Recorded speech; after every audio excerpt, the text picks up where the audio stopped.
Hello les gros bidous.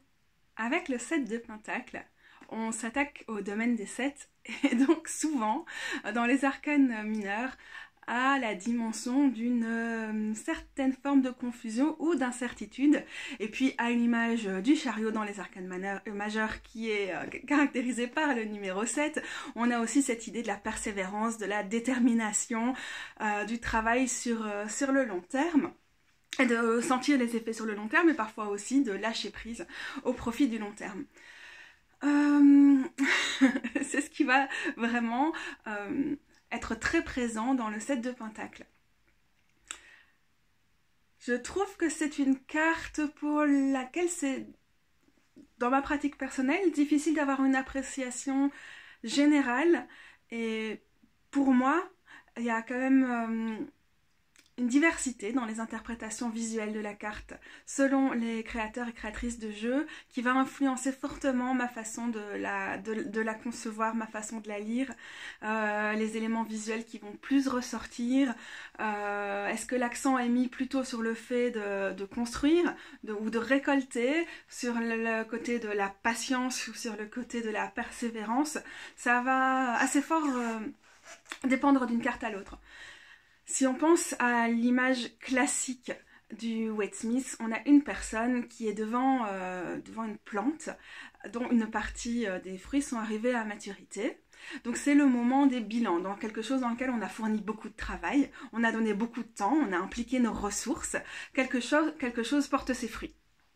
Donc là on est dans le pur domaine des pentacles. Et c'est un moment... c'est une étape. Est-ce que c'est vraiment une transition? Ça dépend certainement des circonstances, mais en tout cas, c'est une étape. Et on a une personne qui est devant, qui a, dans beaucoup de jeux, et donc y compris dans le Waite-Smith, un petit panier ou de quoi récolter, des instruments pour récolter et d'autres pour placer les choses, et c'est le moment de faire le tri, quoi, vraiment de se dire ok, qu'est-ce que j'emporte avec moi pour la suite, qu'est-ce que je vais stocker, qui est quelque chose que j'ai acquis, qui m'a fait du bien, dans lequel j'ai eu raison de m'impliquer mais que je vais pas exploiter directement, qu'est-ce que je vais ramener au grand festin tout à l'heure et on va faire la teuf avec ça, avec quoi je vais faire des confitures, qu'est-ce que je vais congeler, et qu'est-ce qui n'est pas arrivé à maturité et va rester sur l'arbre, et puis on verra. Donc, en quelque sorte, qu'est-ce que j'abandonne pour l'instant? Je trouve que visuellement, cette carte est très explicite et peut s'appliquer à beaucoup de situations, et ça, c'est quand même quelque chose qui est assez chouette. Et donc, c'est l'heure des bilans, et on voit souvent, parfois on voit un personnage qui est vraiment, elle est vraiment en train de s'affairer, de récolter, etc. Et puis parfois, on a vraiment une espèce de perplexité dans le personnage qui fait prenons le temps de réfléchir. Dans ça, on a aussi l'idée qu'on peut retrouver dans d'autres cartes, comme le 4 ou le 6 de bâton, de prendre le temps de juste faire « Waouh, mon arbre que j'ai entouré de soins, d'amour, que j'ai nourri, que j'ai essayé d'écouter pour comprendre ses besoins, porte enfin ses fruits. » Et puis on a déjà cette dimension, quoi, de... C'est une forme de reconnaissance du travail qu'on a fourni. Et j'ai un peu perdu le fil de ma carte. J'allais dire, on a un peu l'écho entre les 7. On a souvent un écho entre les 7 et avec les 9. Ou dans les 9, on est souvent plus loin dans le processus, dans le bon ou dans le mauvais sens. Et les bilans sont plus un appel à agir directement. Dans le 7, on a quelque chose de beaucoup plus... On est face à la nature. On est en la période des récoltes, mais il y a quelque chose... Il y a des impondérables, il y a quelque chose qui est imprévisible dans tout ça, et souvent on a vraiment cette nécessité de juste se faire ok. Eh ben, je peux pas aller plus vite que la musique, je dois suivre mon propre rythme d'abord, mais aussi le rythme de tout ce qu'il y a autour, le rythme de l'univers, le rythme de mes guides, le rythme je sais pas moi, imaginez vous êtes en train, vous voulez changer de travail ou des trucs comme ça, bah le rythme des offres d'emploi qui vont sortir, ou bien des choses comme ça peut être très varié. On a tous les domaines des pentacles qui sont là, ça peut être par rapport à des routines, à des choses qu'on a intégrées dans notre quotidien. Est-ce est-ce qu'on va poursuivre ou est-ce que, comme symbolise vraiment l'image du 7 de Pentacle, c'est la récolte d'automne et en fait là ça va être l'hiver et ça sert à rien de travailler le sol en hiver, le sol se repose en hiver, il se régénère. Est-ce que c'est pas le moment de laisser les choses se régénérer au lieu de vouloir continuer à tenir sur le même rythme avec lequel je ne vais pas tenir sur la longueur? Donc voilà. En fait, c'est des interprétations qui sont très classiques pour le 7 de Pentacle. Et j'ai pas forcément de grandes choses à en dire pour complètement revisiter cette carte-là parce que pas parce qu'elle me convient comme telle, je trouve pas qu'il y a forcément quelque chose à moderniser, disons à actualiser, est-ce que le terme moderniser le tarot a vraiment un côté chelou, mais à actualiser pour que cette carte colle plus à des thématiques actuelles ou plus à des thématiques de justice sociale et tout ça. Je trouve que ça peut vraiment s'appliquer à beaucoup de situations, et donc je pense que ce serait une vidéo vraiment courte. Dans mes cartes préférées, et je ne l'ai pas sous la main, donc je vous invite à aller voir sur le site, vous allez avoir l'ensemble des mots-clés, donc vous allez avoir quelque chose de beaucoup plus fourni, de toutes mes idées, de tout ce que j'ai repris ailleurs, ce que moi je me suis forgé comme interprétation de cette carte, etc.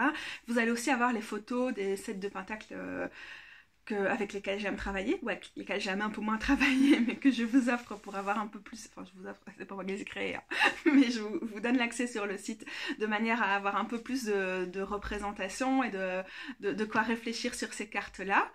Sachez qu'à chaque fois, dans les tags en dessous de mes articles, vous pouvez retrouver le nom des tarots qui sont d'ailleurs représentés. Je sais plus ce que j'allais dire. Oui, alors j'allais dire qu'une de mes préférées, c'est vraiment celle du slow roller, où on n'a pas du tout cette représentation classique. On a une espèce de... c'est difficile à expliquer. Ça fonctionne un peu comme une clé de voûte, mais aussi ça ressemble un peu à un mandala ou une espèce d'hôtel où les pierres, parce que c'est les stones dans le slow roller, sont fonctionnées d'une telle façon, agencé d'une telle façon, ça ressemble presque à une toile d'araignée, où on a l'impression que tout est fait pour qu'elles résonnent tellement bien entre elles, qu'on a passé tellement de temps à réfléchir pour que les champs énergétiques, le sens de chacune des choses et tout ça fasse monter quelque chose en puissance. Et je trouve qu'il y a un côté très contemplatif qui en fait est présent généralement dans la carte, où on s'arrête et on contemple le travail et on admire aussi le cycle des saisons, le temps que ça prend, on fait preuve d'humilité par rapport au temps, etc. Mais il y a ces dimensions-là dans celui du slow roller, et aussi quelque chose de l'ordre d'admirer la beauté des choses qui nous prennent du temps et se sentir parfois impuissant ou même toute petit face à la portée de l'édifice qu'on est en train de construire, ou à quoi on est participé, ou aux différentes choses qui sont impliquées dans ce qui est en construction. Et voilà. Je sais pas vraiment le fil, j'aime bien. Dans le fifth tarot, on a quelque chose qui va ressembler à des potirons, des citrouilles, en tout cas des curcubitacées, c'est comme ça qu'on dit, sur les cartes du 7 de Pentacle. Et alors là, le petit truc que Charlie Claire Burgess a fait quand elle a illustré cette carte-ci, c'est qu'on a clairement les citrouilles, ce qu'il est le temps pour certaines de récolter, pour d'autres elles sont encore toutes petites, c'est pas le moment, mais elle a ajouté le signe peas pour dire c'est des petits pois, mais non c'est pas des petits pois, c'est des citrouilles. Donc est-ce que toute l'énergie qu'on est en train de mettre pour se dire vas-y pousse citrouille, ouh je vais récolter déjà celle-là, ah j'en peux plus, c'est bientôt Halloween, oui mais bon, est-ce qu'on ne serait pas plutôt appelé à récolter nos petits pois là, maintenant, tout de suite, en septembre, plutôt que nos citrouilles? Et donc voilà, c'est intéressant parce que ce qui est remis au centre là aussi, c'est vraiment la notion d'indécision, de confusion, qui est aussi très présente par exemple dans le set de coupe, dans le set d'épée aussi, d'une autre façon, où quelqu'un fait en sorte, ou quelque chose fait en sorte qu'on n'a pas forcément accès à tout, ou nous prend quelque chose et il nous manque une pièce du puzzle, et peut-être que c'est quelque chose qui revient aussi dans cette carte. J'ai mis ici. Non. Oh, c'est un pissenlit, ok. Une espèce de chrysanthème. On appréciera le spoliataro aussi. Et alors, la mise au point, c'est un peu pas la joie aujourd'hui. Hein. Voilà. Dans cette idée de vraiment prendre le temps de pousser, cette idée de... Vraiment, on ne peut pas aller plus vite que la musique par rapport au cycle de la nature. Et c'est vraiment cette humilité, en fait, quand on est en train de lancer quelque chose, de dire, c'est déjà bien. La petite pousse, elle est sortie de terre, elle a fait des bourgeons. C'est déjà formidable qu'on en soit là. Est-ce qu'on peut prendre le temps de célébrer ça? J'aime bien, le fond semble être un sol caillouteux, qui n'est pas forcément celui où vont pousser les plus facilement les pierres, mais les plantes mais où vont pousser les plus résistantes. Hein. On a le pissenlit, qui est vraiment typiquement la plante qui est capable de pousser dans les milieux les plus hostiles en mode rien à foutre, j'y vais. Voilà. On a peut-être la notion vraiment de la persévérance avec le pissenlit qui revient ici. Donc... bah, on va vraiment rester sur une vidéo courte. Les mots-clés sont donc linkés en dessous.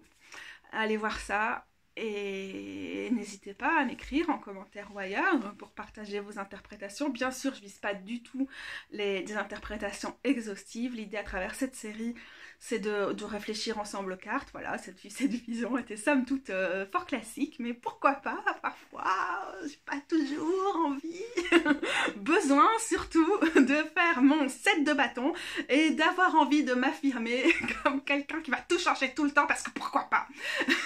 C'est aussi ça la notion des sets, c'est que parfois ça sert à rien d'en faire des tonnes ou de s'affirmer à tout prix. D'ailleurs, parfois il faut juste lâcher le contrôle. À bientôt les gros bidous!